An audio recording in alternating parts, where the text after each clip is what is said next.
எல்லோருக்கும் வணக்கம். இன்றைக்கி 26 மார்க்கெட் எப்படி நடந்திருக்கு நிஃப்டியை பொறுத்தவரைக்கும் பார்க்கலாம். ஸோ மார்க்கெட்டில் பார்த்திங்கன்னா நம்ம நேற்று சொன்ன லெவல் பாருங்கள், 24,690 டு 24,956. ஸோ இதுதான் முக்கியமானது. அந்த கேப்பை ஃபில் பண்ணுறதுக்கான முயற்சி பண்ணுறாங்க அப்படின்னு சொல்லியிருந்தோம். அதே மாதிரி இன்றைக்கி கேப் அப்பில் ஓப்பன் பண்ணிவிட்டு மேலே போய் க்ளோஸ் பண்ணியிருக்காங்க, 25,000 தாண்டி பண்ணியிருக்காங்க. ஸோ ஓவராலாக இந்த கேப் எப்படி போயிருக்குன்னா, இங்கே விட்ட கேப் எல்லாத்தையுமே க்ளோஸ் பண்ணிவிட்டு மேலே வந்திருக்காங்க. ஸோ இப்போ இது எல்லாமே பார்த்திங்கன்னா ரெசிஸ்டன்ஸ் எல்லாத்தையும் உடச்சனால இப்போ எல்லாமே சப்போர்ட்டாக ஆக்ட் பண்ண ஆரம்பிச்சிருச்சு. ஸோ இப்போ இதுக்கப்புறம் மார்க்கெட் எப்படி இருக்கும் அப்படிங்கிறது அடுத்தடுத்த இதில் தான் பார்க்கணும். இங்கேருந்து கொஞ்சம் நாளைக்கு சஸ்டெயின் பண்ணிவிட்டு மேலே போகிறாங்களா, இல்லை இங்கேருந்து சஸ்டெயின் பண்ணி கீழே எடுக்கிறாங்களா அப்படின்னு பார்க்கணும். ஸோ இப்போ ஆல்மோஸ்ட் இங்கேருந்து கேப்பை ஃபில் பண்ணிட்டாங்க, பாசிட்டிவாக மூவ் பண்ணியிருக்காங்க. ஸோ செகண்ட் டைமாக 25,000 தொட்டிருக்காங்க. இதுதான் இன்றைக்கி மார்க்கெட்டில் நடந்திருக்குது. ஸோ இது முக்கியமான இந்த ரேஞ்ச் முக்கியமானது, அதுபடி நடந்திருக்குதா. ஸோ அதுதான் இது. மற்றபடி இங்கே பார்த்திங்கன்னா நம்ம சொன்ன ரேஞ்ச்லேருந்து என்ன மாதிரி ஸ்ட்ரைக்ஸ் எடுத்திருக்கு அப்படிங்கிறத நம்ம இப்போ பார்க்கலாம். அதே மாதிரி ப்ரீமியம் என்ன மாதிரி இன்றைக்கி ஆக்ட் ஆகிருக்கு அப்படின்னு சொல்கிறேன். ஆல்மோஸ்ட் பாசிட்டிவாக ஓப்பன் ஆகி பாசிட்டிவாகவே க்ளோஸ் பண்ணியிருக்கனால ஸோ மார்க்கெட்டில் இது எப்படி ரியாக்ட் பண்ணியிருக்கு அப்படின்னு நம்ம பார்க்கலாம் இப்போ. ஓகேங்களா. ஸோ இப்போ இது இன்றைக்கி நான் எடுத்துக்கிட்டது 24,800, 24,850, 24,750. ஸோ இந்த இதெல்லாம் நான் எடுத்திருந்தேன் இன்றைக்கி.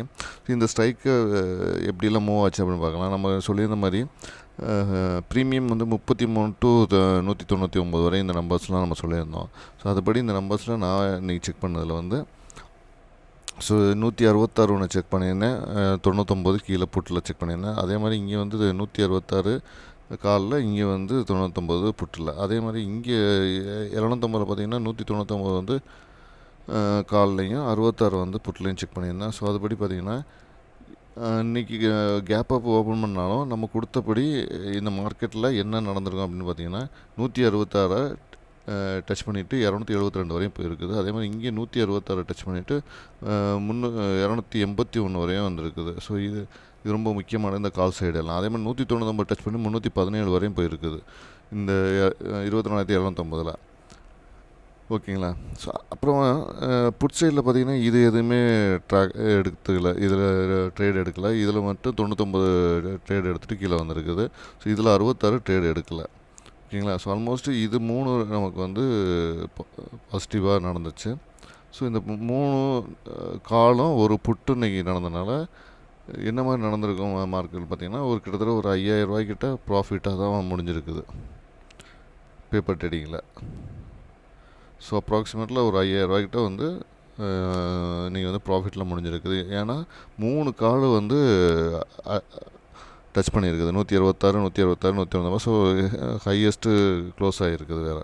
ஸோ அதே மாதிரி இங்கே காலில் ஒரே ஒரு புட்டில் ஒரே ஒரு புட்டு மட்டும்தான் ட்ரேட் ஆகிருக்கு, மற்ற 2 புட்டு ட்ரேட் ஆகிறதுனால ஸோ ப்ராஃபிட் ஓரளவுக்கு நல்ல ப்ராஃபிட்டில் முடிஞ்சிருக்குது இன்றைக்கி. ஸோ இதெல்லாமே நான் என்னுடைய ஓபிஎம் கால்குலேட்டர் பேஸ் பண்ணி தான் பண்ணியிருக்கோம். ஸோ நான் செபி ரிஜிஸ்டர் அட்வைசர் கிடையாது. இதெல்லாமே ஆல்மோஸ்ட் பேப்பர் ட்ரேடிங் தான், கம்ப்ளீட் பேப்பர் ட்ரேடிங்கில் தான் போய்க்குது. ரியல் ட்ரேடிங் எதுவும் இது பண்ணல. ஸோ இந்த ப்ரீமியம் பேஸ் பண்ணி தான் நம்ம கொடுத்துருக்கோம். ஓபிஎம் கால்குலேட்டர்லேருந்து வர ப்ரீமியம் பேஸ் பண்ணி தான் இந்த ஸ்ட்ரைக்ஸு இது எல்லாத்தையும் நம்ம சூஸ் பண்ணுறோம். ஓகேங்களா. ஸோ இந்த வீடியோ உங்களுக்கு பிடிச்சிருந்தா லைக் பண்ணுங்கள், கமெண்ட் பண்ணுங்கள், ஷேர் பண்ணுங்கள், மறந்துடாமல் சப்ஸ்கிரைப் பண்ணுங்கள். மீண்டும் நாளைக்கு சந்திப்போம். நன்றி, வணக்கம்.